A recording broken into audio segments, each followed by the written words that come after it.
Welcome to your students. आज elimination reaction करेंगे halo alkenes और हेलो एरिन से। तो एलिमिनेशन रिएक्शन जो है उसमें आप ये कह सकते हो बेसिकली कि ये डीहाइड्रो हैलोजिनेशन रिएक्शंस होती हैं। डीहाइड्रो हैलोजिनेशन रिएक्शन का मतलब है कि जिसमें हाइड्रोजन और हेलोजन का रिमूवल हो, तो वो डीहाइड्रो हैलोजिनेशन जो है फाइनली हमारे को एल्कीन्स प्रोडक्ट फॉर्मेशन देती हैं। तो एलिमिनेशन रिएक्शन के अंदर हम आज बीटा एलिमिनेशन, अल्फा एलिमिनेशन की बात करेंगे। बीटा एलिमिनेशन को अगर हम देखें तो इसके अंदर जो है, आप इसको बीटा एलिमिनेशन क्यों बोलते हो, क्योंकि हाइड्रोजन एटम जो है यहाँ पर वो बीटा कार्बन एटम से लॉस हो रहा है। जैसे कि इस हेलो एल्केन के अंदर आप देख रहे हो, इसमें हेलाइड के अंदर अल्फा कार्बन कौन सा है जो कि हेलोजन को कैरी कर रहा है, और इसके अल्टरनेट जो कार्बन है वो बीटा कार्बन कहलाएगा। जो हेलोजन कैरी कार्बन है वो अल्फा कार्बन है और इसके साथ वाला कार्बन जो है वो बीटा कार्बन है। तो इस तरीके से अगर हम बोले कि एक हाइड्रोजन का लॉस हो और एक हेलोजन का लॉस हो from the alternate atoms in such a way that hydrogen atom is lost from beta carbon, alpha carbon atom से हमारा हेलोजन निकल जाए और बीटा कार्बन एटम से हमारा हाइड्रोजन रिमूव हो जाए इसमें हेलो एल्केन के अंदर, तो हमारे को मिल जाएगा यहाँ पर एल्कीन। ठीक है, तो इसमें होगा क्या एक्चुअली एलिमिनेशन रिएक्शन के अंदर कि जो हमने यहाँ पर हेलो एल्केन लिया है, इस हेलो एल्केन के अंदर जब हम रिएक्शन करेंगे अल्कोहलिक KOH के साथ में, तो यहाँ पर जो OH नेगेटिव है वो OH नेगेटिव H पॉजिटिव के साथ मिलकर वाटर की फॉर्म में रिमूव हो जाएगा और K पॉजिटिव जो है वो Br को एक्सट्रैक्ट कर लेगा। तो ये KBr के फॉर्म में रिमूव हो गया और वाटर के फॉर्म में रिमूव हो गया, एल्कीन मिल गया हमें। तो ये बीटा एलिमिनेशन रिएक्शन है। अब हमें आज पढ़ना है ये बीटा एलिमिनेशन रिएक्शन के टाइप्स कौन से होते हैं, कितनी तरह की होती है, क्या स्टेबिलिटी फैक्टर्स होते हैं, वो हम आज पढ़ेंगे इस वीडियो में। तो जैसे कि आप यहाँ पर रिएक्शन देख रहे हो, हमने इसको अभी पढ़ा कि अल्कोहलिक KOH के साथ में तो एल्काइल हैलाइड्स जो हैं वो क्या देते हैं हमें, एल्कीन्स, और एल्काइल हैलाइड्स में से हेलोजन निकल जाएगा और यहाँ से K पॉजिटिव निकल जाएगा तो KCl का रिमूवल हो जाएगा, और OH नेगेटिव और H पॉजिटिव जो ये एक्सट्रैक्ट करेगा यहाँ पर बीटा हाइड्रोजन से, तो हमारे को यहाँ पे वाटर रिमूव हो जाएगा मॉलिक्यूल। तो स्मॉल वाटर मॉलिक्यूल्स जैसे यहाँ पर स्मॉल मॉलिक्यूल्स का रिमूवल हो रहा है, जैसे वाटर मॉलिक्यूल का रिमूवल हो रहा है, इसी वजह से ये एलिमिनेशन रिएक्शन कहलाती है स्टूडेंट्स। अब नेक्स्ट अगर हम यहाँ पर बात करें कि अगर हमें स्टेबिलिटी देखनी है तो सपोज हमने यहाँ पर 2-ब्रोमोब्यूटेन लिया स्टूडेंट्स। 2-ब्रोमोब्यूटेन के अंदर अगर आप ध्यान से देखो तो यहाँ पर जिस कार्बन पर हेलोजन कैरी कर रहा है जो कार्बन, वो अल्फा कार्बन एटम है और उसके साथ में 2 अल्टरनेट कार्बन एटम्स जो है वो बीटा कार्बन एटम है। ठीक है, तो यहाँ पर दोनों से ही हाइड्रोजन का लॉस हो सकता है। ये हम ऐसा केस ले रहे हैं जहाँ पर हमें 2 बीटा कार्बन एटम मिल रहे हैं और दोनों ही बीटा कार्बन एटम से हाइड्रोजन एटम का लॉस हो सकता है। तो अगर हम दोनों को कंपेयर करें कि इनसे जो 2 एल्कीन्स बनेंगी दोनों हाइड्रोजन को लॉस होने के बाद में, उनमें से ज़्यादा स्टेबल कौन सी एल्कीन होगी स्टूडेंट्स। तो अगर हम ऐसे अल्काइल हैलाइड का रिएक्शन कर रहे हैं अल्कोहलिक KOH के साथ में, तो दोनों पॉसिबिलिटी हमने यहाँ पर लिखी हैं। ठीक है, तो सपोज यहाँ पर पहले केस में ब्यूट 1-ईन बन रहा है जब हमारा हाइड्रोजन लॉस हुआ इस बीटा कार्बन से, तो हमारे को ब्यूट 1-ईन मिला जिसकी परसेंटेज है 19%। और अगर बीटा हाइड्रोजन यहाँ से लॉस होगा तो स्टूडेंट्स हमें को मिलेगा ब्यूट 2-ईन। ठीक है, तो ब्यूट 1-ईन और ब्यूट 1-ईन और ब्यूट 2-ईन में यहाँ पर ब्यूट 2-ईन ज़्यादा स्टेबल होगी क्योंकि कार्बन कार्बन डबल बॉन्ड के अराउंड कार्बन से ज़्यादा एल्काइल ग्रुप्स ब्यूट 2-ईन में अटैच है, यानी कि ये ज़्यादा सब्स्टिट्यूटेड हुई। जबकि ब्यूट 1-ईन के अंदर around the double bond carbon के पास में यहाँ पर 2 हाइड्रोजन है, यानी कि एल्काइल ग्रुप यहाँ पर प्रेजेंट नहीं है। और ज़्यादा हाइड्रोजन होगा तो वो लेस सब्स्टिट्यूटेड होगी। कार्बन के पास अगर ज़्यादा हाइड्रोजन है तो वो लेस सब्स्टिट्यूटेड है, कार्बन के पास अगर कम हाइड्रोजन है और ज़्यादा एल्काइल ग्रुप है तो ज़्यादा सब्स्टिट्यूटेड है। तो ये सेडजेफ रूल क्या कह रहा है कि ब्यूट 2-ईन जो है वो ब्यूट 1-ईन से ज़्यादा स्टेबल होगा। ठीक है, और इसका कारण भी क्या होता है स्टूडेंट्स, हम कार्बोकेटाइन की स्टेबिलिटी में पढ़ चुके हैं कि हमारे को स्टेबिलिटी ऑर्डर में टर्शरी कार्बोकेटाइन सबसे स्टेबल, सेकेंडरी कार्बोकेटाइन, उसके बाद प्राइमरी कार्बोकेटाइन, उसके बाद स्टेबिलिटी ऑर्डर में आता है। तो यहाँ पर जो है यही कार्बोकेटाइन की स्टेबिलिटी ऑर्डर के कारण ये ज़ेडज़ेफ रूल यहाँ पर फॉलो हो रहा है। नेक्स्ट अगर हम यहाँ पर एक बात करें कि अगर हम 2-ब्रोमो-ब्यूटेन को एग्जांपल लें तो अल्कोहलिक KOH के साथ में यहाँ पर HBr का रिमूवल हो रहा है और ट्रांस 2-ब्यूटेन और सिस 2-ब्यूटेन दो तरह की ब्यूटेन्स बन रही हैं। तो ट्रांस 2-ब्यूटेन जो है, ट्रांस हमेशा स्टीरियोकेमिस्ट्री के अकॉर्डिंग यहाँ पर रिपल्शन कम होने की वजह से स्टेबिलिटी ज़्यादा होती है ट्रांसफॉर्म्स की, और सिस के अंदर रिपल्शंस जो हैं कंपैरेटिवली ज़्यादा होती हैं। ट्रांस के कंपैरिजन में ज़्यादा रिपल्शन ये फेस करता है क्योंकि सेम साइड में है, स्टेरिकली ज़्यादा अनस्टेबल सिस फॉर्म है, इसीलिए इसकी परसेंटेज जो बनती है वो भी कम बनेगी। ठीक है स्टूडेंट्स, तो उसके बाद जो हम यहाँ पर करना है वो है रिएक्टिविटी ऑर्डर। अगर हम यहाँ पर जैसे कि आप देख रहे हो 3 तरह के हमने एल्काइल हैलाइड्स यहाँ पर लिखे हुए हैं और तीनों की रिएक्शन अल्कोहलिक KOH के साथ भी की, एक प्राइमरी हैलाइड, एक सेकेंडरी और एक टर्शरी हैलाइड है। ठीक है, अब ये तीनों हैलाइड्स जो हैं, इन तीनों हैलाइड के अंदर फर्स्ट अगर हम प्राइमरी हैलाइड देखें तो यहाँ पर 3 बीटा हाइड्रोजन प्रेजेंट हैं। ठीक है, ये अल्फा कार्बन के साथ अल्फा हाइड्रोजन और ये हेलोजन, और ये बीटा कार्बन के साथ इसके 3 बीटा हाइड्रोजन। तो ये प्राइमरी हैलाइड है हमारे पास में, और जब हम इसकी रिएक्शन करेंगे अल्कोहलिक KOH के साथ में तो यहाँ पर जो हमें एल्कीन मिलेगी वो होगी अनसब्स्टिट्यूटेड एल्कीन, यानी कि carbon around carbon, double bond के अराउंड दोनों हाइड्रोजन ही प्रेजेंट है, कोई भी एल्काइल ग्रुप प्रेजेंट नहीं है। तो ये अनसब्स्टिट्यूटेड एल्कीन है जो कि सबसे कम स्टेबल है। ठीक है, यहाँ पर ये सबसे कम स्टेबल होगी। और नेक्स्ट अगर हम सेकेंडरी हैलाइड की बात करें तो यहाँ पर हमारे पास में 6 बीटा हाइड्रोजन्स प्रेजेंट हैं। ये अल्फा हाइड्रोजन है और ये इसका क्लोराइड है कार्बन से जो अटैच है। तो एक अल्फा हाइड्रोजन और 6 बीटा हाइड्रोजन प्रेजेंट है इसके अंदर स्टूडेंट्स। तो अगर हम यहाँ पर देखें सेकेंडरी हैलाइड के अंदर इसकी रिएक्शन करें अल्कोहलिक KOH के साथ में तो ये बनेगी यहाँ पर मोनोसब्स्टिट्यूटेड एल्कीन जो कि उससे होगी ज़्यादा स्टेबल। तो जब हम इसमें से Cl रिमूव करेंगे और एक हाइड्रोजन रिमूव करेंगे तो यहाँ पर HCl का रिमूवल हो गया और ये बन जाएगा double bond CH2, CH3, CH double bond CH2। तो ये हमारे पास प्रोपीन का फॉर्मेशन हुआ है, मोनो सब्स्टिट्यूटेड है क्योंकि एक एल्काइल ग्रुप यहाँ पर अटैच है कार्बन के साथ में। और अगर हम नेक्स्ट एग्जांपल देखें यहाँ पर टर्शरी हैलाइड का तो यहाँ पर हमारे पास में बीटा हाइड्रोजन कितने हैं स्टूडेंट्स? 9 बीटा हाइड्रोजन्स यहाँ पर प्रेजेंट है। तो कहीं से भी बीटा हाइड्रोजन लॉस हो सकता है, लेकिन यहाँ पर कोई भी हमारे पास ये देखो जैसे कि हम जब इसके अंदर से एल्कीन बनाएंगे तो एल्कीन बनाने के बाद ये हमारे पास बनेगी डाई सब्स्टिट्यूटेड एल्कीन, यानी कि इस कार्बन पर कोई भी हाइड्रोजन प्रेजेंट नहीं है। किस पर? बीटा कार्बन पर। बीटा कार्बन पर कोई भी हाइड्रोजन प्रेजेंट नहीं है, डाई सब्स्टिट्यूटेड एल्कीन बनी है। तो ये सबसे ज़्यादा स्टेबल एल्कीन होगी तीनों में। तो इसका मतलब हम ये भी बोल सकते हैं कि टर्शरी एल्काइल हैलाइड्स की, क्योंकि ये सबसे ज़्यादा स्टेबल एल्कीन दे रहे हैं तो इनकी रिएक्टिविटी भी सबसे ज़्यादा होगी। टर्शरी एल्काइल हैलाइड्स की रिएक्टिविटी सबसे ज़्यादा होगी क्योंकि ये हमें di substituted alkene, most stable alkene जो है यहाँ पर दे रहा है स्टूडेंट्स। और इससे थोड़ा कम स्टेबल होंगे सेकेंडरी हैलाइड्स क्योंकि यहाँ पर मोनो सब्स्टिट्यूटेड एल्कीन मिल रही है जो कि इससे तो कम स्टेबल है लेकिन अनसब्स्टिट्यूटेड एल्कीन से ज़्यादा स्टेबल है।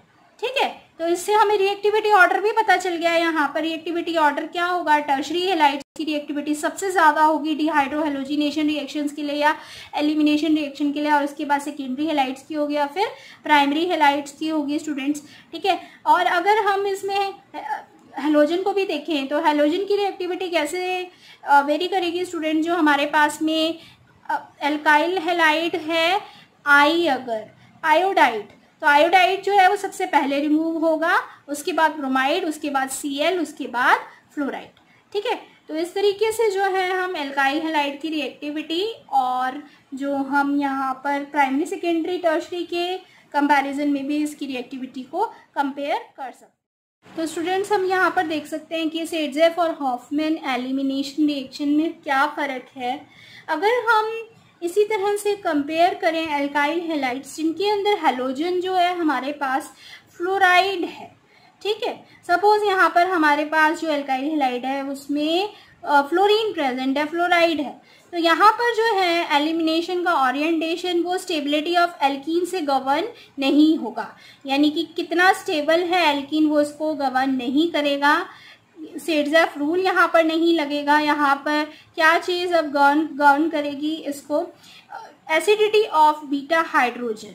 कौन सा हाइड्रोजन, बीटा हाइड्रोजन जो है रिमूव होगा और उसकी एसिडिटी कितनी है वो हॉफमैन्स रूल को यहाँ पर गवर्न करेगी स्टूडेंट्स। तो जैसे कि आप यहाँ पर एग्जांपल देख रहे हो, हमने लिखा है 2-फ्लोरोब्यूटेन का। 2-फ्लोरोब्यूटेन के अंदर स्टूडेंट्स यहाँ पर दो तरह के हमारे पास में बीटा हाइड्रोजन्स प्रेजेंट है। दिस इज अल्फा कार्बन और यहाँ पर लेस एसिडिक बीटा हाइड्रोजन और मोर एसिडिक बीटा हाइड्रोजन, दो हमारे पास हाइड्रोजन प्रेजेंट हैं। तो लेस एसिडिक बीटा हाइड्रोजन कौन से होते हैं और मोर एसिडिक बीटा हाइड्रोजन आपको कैसे पता चलेगा? जिस कार्बन, जो बीटा कार्बन है, अगर उसके साथ में एल्काइल ग्रुप अटैच है तो वो प्लस आई इफेक्ट शो करेगा और इस हाइड्रोजन की एसिडिटी कम हो जाएगी स्टूडेंट्स। और जहाँ पर बीटा कार्बन के साथ में कोई भी एल्काइल ग्रुप अटैच नहीं है वो प्लस आई इफेक्ट नहीं शो करेगा और हाइड्रोजन का रिमूवल आसान हो जाएगा, यानी कि वो ज़्यादा एसिडिक होगा, उसका रिमूवल ज़्यादा आसानी से यहाँ पर पॉसिबल है। अगर ये हाइड्रोजन इसके कंपैरिजन में ज़्यादा एसिडिक है तो ये रिमूव होगा और ये रिमूव होगा अगर हाइड्रोजन, तो हमारे पास जो बनने वाला एल्कीन होगा यहाँ पर वो होगा ब्यूट-1-ईन। ब्यूट-1-ईन यहाँ पर मेजर प्रोडक्ट बन जाएगा स्टूडेंट इन कंपैरिजन टू ब्यूट-2-ईन, जो कि यहाँ पर इस हाइड्रोजन के रिमूवल से बनता, ठीक है। तो ब्यूट-1-ईन अगर मेजर प्रोडक्ट यहाँ पर बन रहा है तो इसने सेडजेफ रूल नहीं, इसने कौन सा रूल फॉलो किया है? हॉफमैन्स रूल। हॉफमैन्स रूल के अंदर हम तभी अप्लाई करेंगे अगर ये मिथेनॉल या इस तरह से हमें मिथॉक्साइड आयन के प्रेजेंस में अप्लाई कर रहे हैं और HF का यहाँ पर रिमूवल हो रहा है। नेक्स्ट अगर हम कंपेयर करें स्टूडेंट्स एलिमिनेशन रिएक्शन को, तो हम इसको कंपेयर कर सकते हैं एलिमिनेशन को सब्स्टिट्यूशन के साथ स्टूडेंट्स। एलिमिनेशन और सब्स्टिट्यूशन में क्या फ़र्क है? केवल हम KOH जो ले रहे हैं उसका फ़र्क है। अगर हम यहाँ पर एल्काइल हैलाइड को देखें, ये हमने एल्काइल हैलाइड यहाँ पर लिया हुआ है स्टूडेंट्स, तो इस एल्काइल जिसका नाम है आइसोप्रोपाइल ब्रोमाइड, ठीक है, ये है आइसोप्रोपाइल ब्रोमाइड। तो आइसोप्रोपाइल ब्रोमाइड के अंदर स्टूडेंट्स क्या हो रहा है अब यहाँ पर कि अगर हम इसकी रिएक्शन जो है एक हैवियर बेस के साथ में करा रहे हैं, यानी कि यहाँ पर जो है बेस जो है काफ़ी बड़ा बेस लिया है हमने, हैवी बेस है, और एक जो है वो हमारे पास हल्का बेस है, लाइट बेस है, ठीक है। तो हमने दो तरीके से रिएक्शन करानी है। अगर हमने यहाँ पर बेस जो है बड़ा लिया है तो जैसे कि आप यहाँ पर देख रहे हो ये है टर्शरी ब्यूटॉक्साइड आयन। तो टर्शरी ब्यूटॉक्साइड के अंदर क्या होगा, इस कार्बन के पास स्टीयरिकली जो है वो स्टीयरिक रीजन के कारण ये बेस जो है स्टीयरिकली क्राउडेड है। तो यहाँ पर सिर्फ इसकी पॉसिबिलिटी क्या है इस बेस की कि ये इस H पॉजिटिव को एक्सट्रैक्ट कर ले और किसमें कन्वर्ट हो जाए, टर्शरी ब्यूटाइल अल्कोहल में स्टूडेंट्स। तो अगर ये इस तरीके से काम करेगा, क्योंकि हमने यहाँ पर बेस अगर हैवी के साथ हम यहाँ पर बड़े बेस के साथ में रिएक्शन करा रहे हैं तो क्या होगा कि ये H पॉजिटिव को एक्सट्रैक्ट करके किस में कन्वर्ट हो जाएगा, टर्शरी ब्यूटाइल अल्कोहल में। और ये यहाँ पर किस तरीके से रिएक्शन होगी, अगर इसने H पॉजिटिव को यहाँ से एक्सट्रैक्ट किया तो ये बॉन्ड जो है यहाँ पर मूव करके डबल बॉन्ड बना देगा स्टूडेंट्स, ठीक है। ये डबल बॉन्ड बना देगा और ये Br की फॉर्म में रिमूव हो जाएगा। तो हमारे को जो एल्कीन मिलेगी ये हमारे को प्रोपीन मिल गई यहाँ पर, साथ में टर्शरी ब्यूटाइल अल्कोहल मिल गया। दूसरी पॉसिबिलिटी क्या है, वह यहाँ पर क्या है, एलिमिनेशन। इसको हम बोलेंगे एलिमिनेशन हुआ है यहाँ पर, क्योंकि एल्कीन बना है हमारे पास में, ठीक है।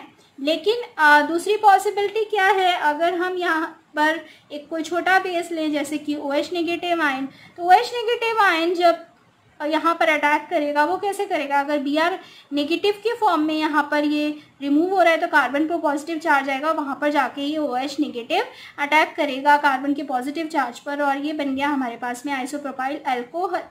तो यहाँ पर Br को इसने सब्स्टिट्यूट किया है, यहाँ पे कोई भी रिमूवल नहीं हुआ है सिंपल मॉलिक्यूल का जैसे कि एलिमिनेशन में हुआ था, यहाँ पर केवल सब्स्टिट्यूशन हुआ है।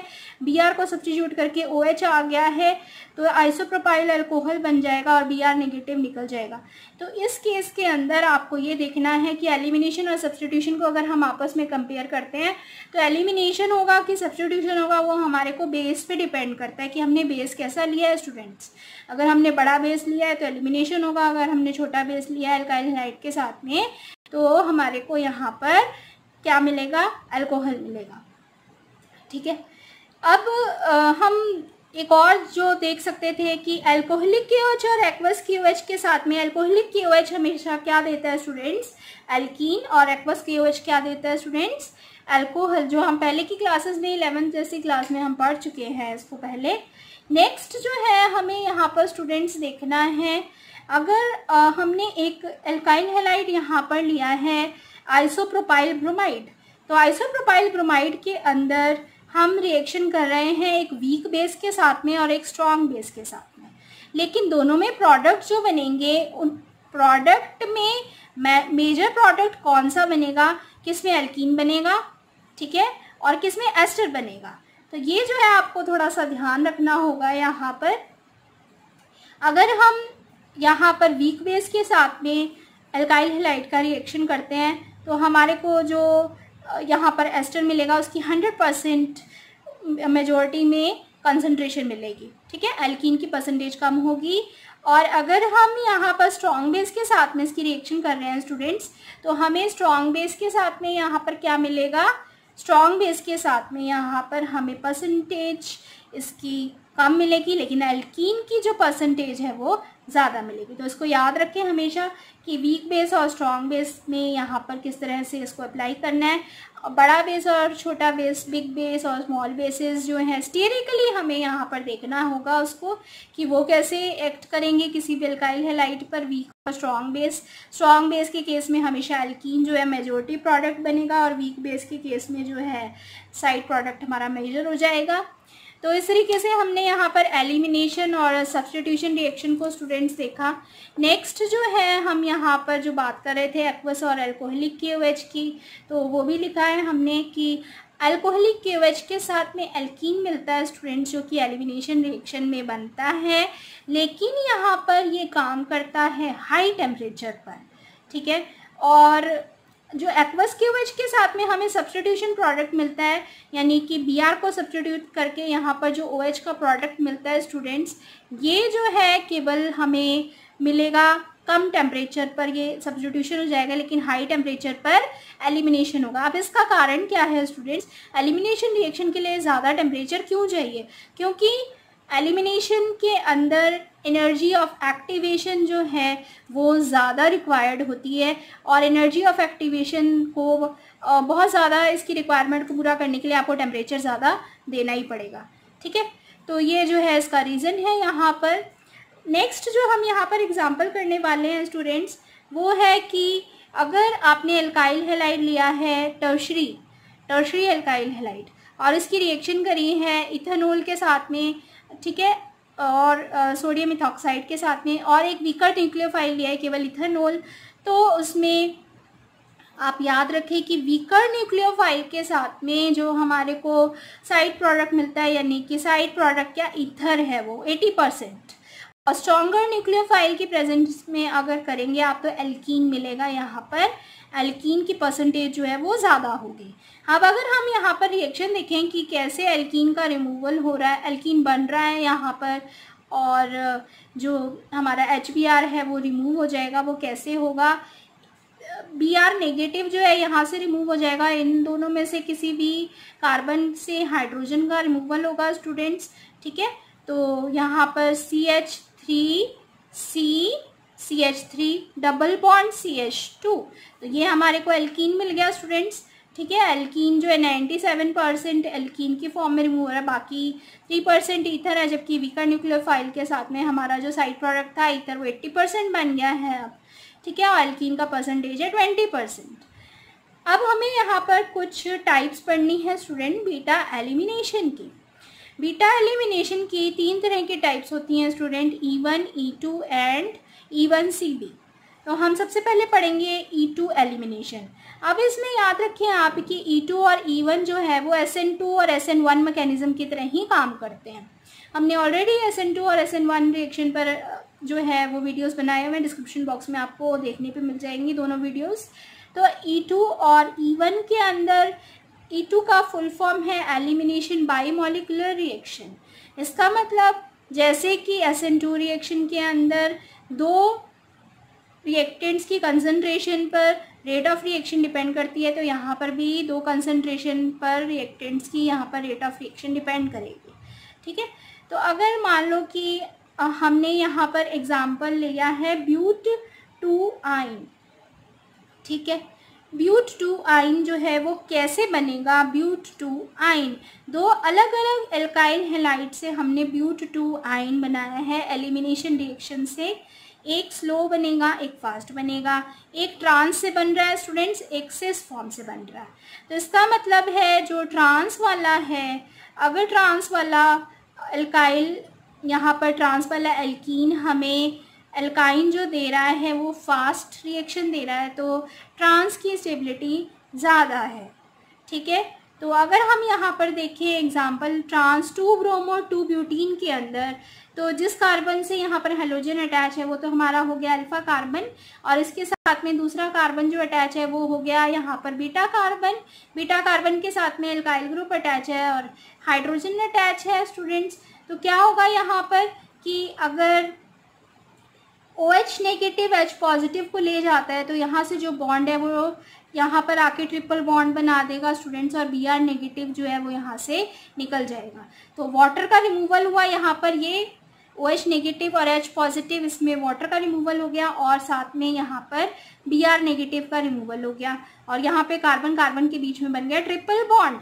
तो CH3C ट्रिपल बॉन्ड CH3। तो ये ब्यूट-2 आइन जो है ट्रांस 2 ब्रोमो 2 ब्यूटीन से बना है, लेकिन ये फास्ट रिएक्शन है।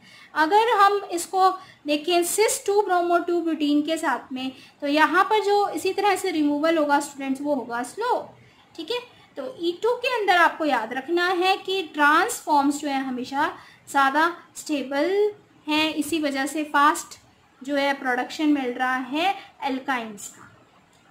अगर एक और हम यहाँ पर एग्जाम्पल देख रहे हैं स्टूडेंट्स, जैसे कि हमने यहाँ पर लिखा है 1,2 डाइब्रोमो 1,2 डाइफिनाइल इथेन।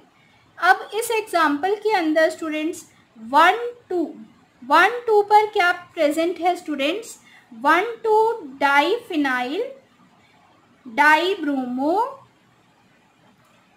इथेन।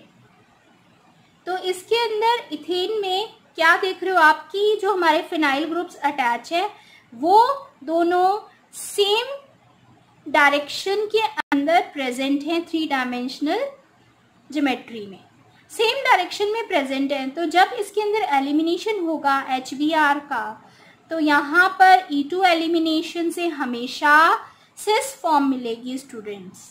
अगर सेम डायरेक्शन में हमारे ग्रुप्स प्रेजेंट हैं सभी, तो यहाँ पर किस तरह का कंपाउंड है, ये एक मीजो कंपाउंड है, यानी कि इस कंपाउंड में इंटरनल कंपनसेशन होती है अपर हाफ और लोअर हाफ की रोटेशन जो है वो इक्वल और अपोजिट होने की वजह से एक दूसरे को कैंसिल करती है, ऑप्टिकली इनएक्टिव कंपाउंड होता है मीजो कंपाउंड।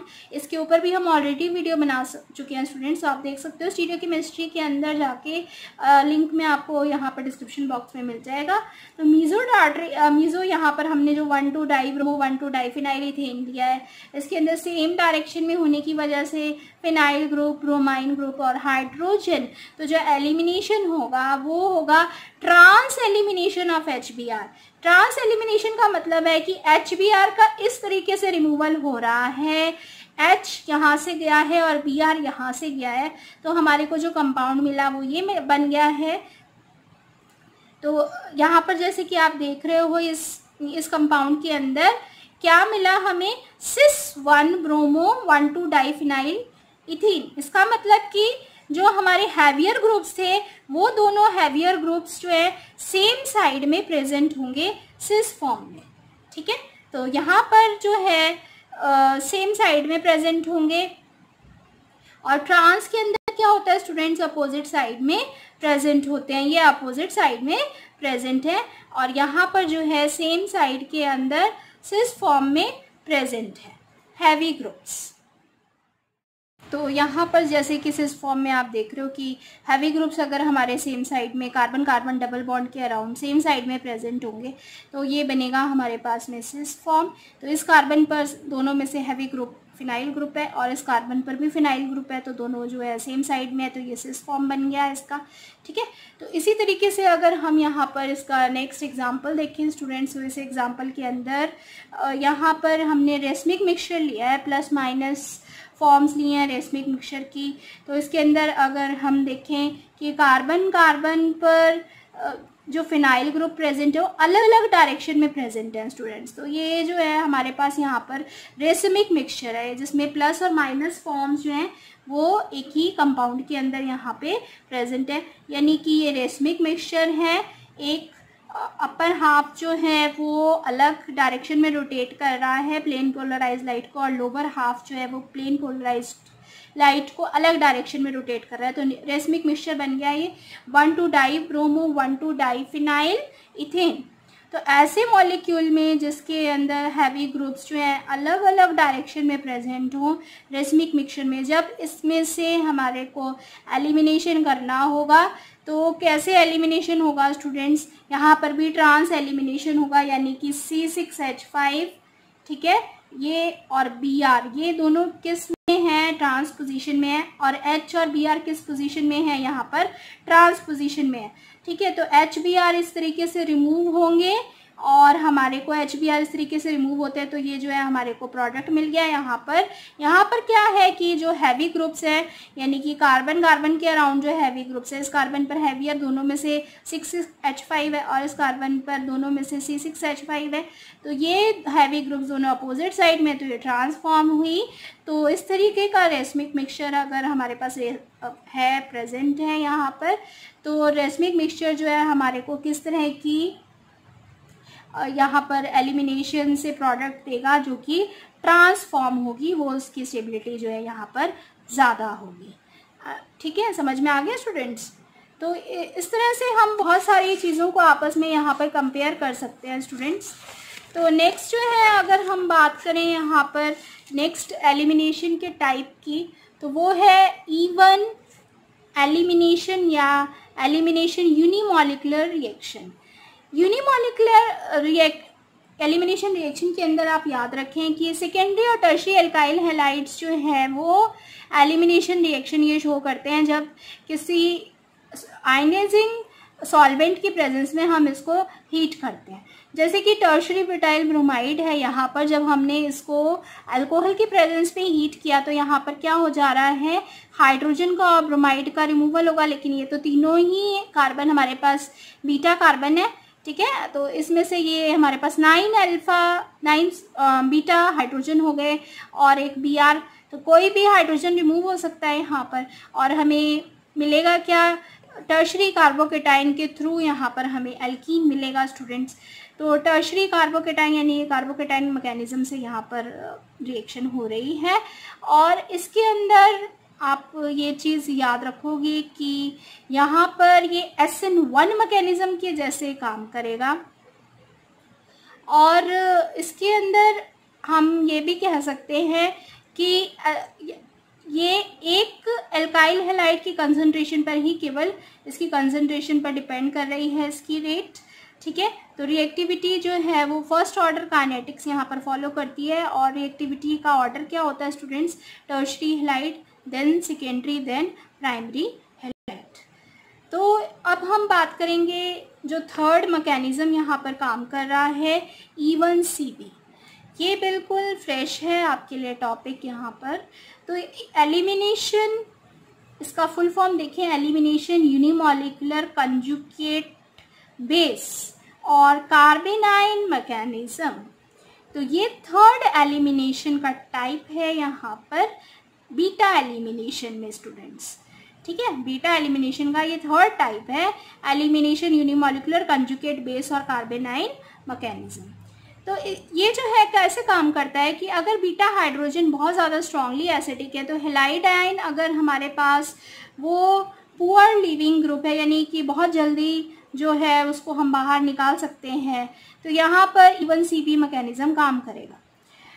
जैसे हम एग्जांपल यहाँ पर देख सकते हैं, 1,1 डाइक्लोरो 2,2,2 ट्राईफ्लोरोइथेन, ये है कंपाउंड जिसमें अगर हम रिएक्शन कर रहे हैं C2H5O नेगेटिव Na पॉजिटिव की, तो फास्ट स्टेप के अंदर यहाँ पे कार्बेनाइन बनेगा। ये कार्बेनाइन के अंदर क्या होगा स्टूडेंट्स कि सबसे पहले आप दो रीज़न यहाँ पर देखें। एक तो यहाँ पर कार्बेनाइन जो है वो स्टेबल किस वजह से हो रहा है? D orbital resonance of chlorine. जो क्लोरीन का डी ऑर्बिटल है वो रेजोनेंस से स्टेबिलिटी ला रहा है इस मॉलिक्यूल में। और दूसरा रीज़न है यहाँ पर -I effect bye 3 fluorine attach on carbon, CF3 group. ये जो CF3 ग्रुप है वो यहाँ पर -I इफेक्ट स्ट्रांगली शो कर रहा है। तो इस वजह से यहाँ पर इस कार्बेनाइन की स्टेबिलिटी बहुत ज़्यादा है, ठीक है। तो ये कार्बेनाइन क्या करेगा फिर? नेक्स्ट स्टेप जो कि स्लो स्टेप है, तो फ्लोराइड को रिमूव करके यहाँ पर ये कंपाउंड बना देगा विच इज़ 1,1 डाइक्लोरो 2,2 डाईफ्लोरोइथीन, ठीक है। तो ये कार्बेनाइन की स्टेबिलिटी जो है इसको यहाँ पर डिटरमाइन कर रही है। और यहाँ पर आपको ये समझना है कि E1CB के अंदर जो रेट ऑफ द रिएक्शन है वो तो दो रिएक्टेंट की कंसंट्रेशन पर डिपेंड करती है, एल्काइल हैलाइड पर और बेस की कंसंट्रेशन पर। लेकिन हमारी जब हम रिएक्शन लिखते हैं, रेट ऑफ द रिएक्शन, तो वो यूनिमॉलिक्यूलर है, ठीक है। मॉलिक्यूलैरिटी इसकी यूनिमॉलिक्यूलर है, लेकिन ऑर्डर ऑफ द रिएक्शन के अंदर हम क्या बोलेंगे? रेट ऑफ द रिएक्शन किस पे डिपेंड कर रही है? एल्काइल हैलाइड और बेस दोनों की कंसंट्रेशन पर, लेकिन है ये यूनिमॉलिक्यूलर, क्योंकि कंजुगेट बेस की रिएक्शन कंसंट्रेशन पर ये केवल डिपेंड कर रही है इसकी रेट ऑफ द रिएक्शन। तो यहाँ पर हमने आज बहुत सारी चीज़ें पढ़ी हैं स्टूडेंट्स। एलिमिनेशन रिएक्शन में मोस्टली हमने बीटा एलिमिनेशन की तीनों टाइप्स यहाँ पर पढ़ ली हैं, E2, E1 एंड E1CB। तीनों ही बहुत इंपॉर्टेंट हैं कॉम्पिटिटिव पॉइंट ऑफ व्यू से। आज का टॉपिक बहुत इंपॉर्टेंट है, इसके बहुत सारे एग्जांपल्स के साथ में हमने आज इसको स्टडी किया है। तो आप इसको एग्जांपल्स को और ज़्यादा इसको प्रैक्टिस करें ताकि हम इसके क्वेश्चंस जो हैं वो बहुत आराम से बना सकते हैं अगर हमने टॉपिक को अच्छे से पढ़ लिया, प्रैक्टिस कर लिया है। तो आई होप आपको आज का वीडियो जो है वो अच्छा लगा होगा, और अगर अच्छा लगा है तो फ्रेंड्स के साथ ज़रूर शेयर करें। मिलते हैं नेक्स्ट वीडियो में फ्रेंड्स किसी और नेक्स्ट इम्पॉर्टेंट वीडियो के साथ। Till then goodbye students.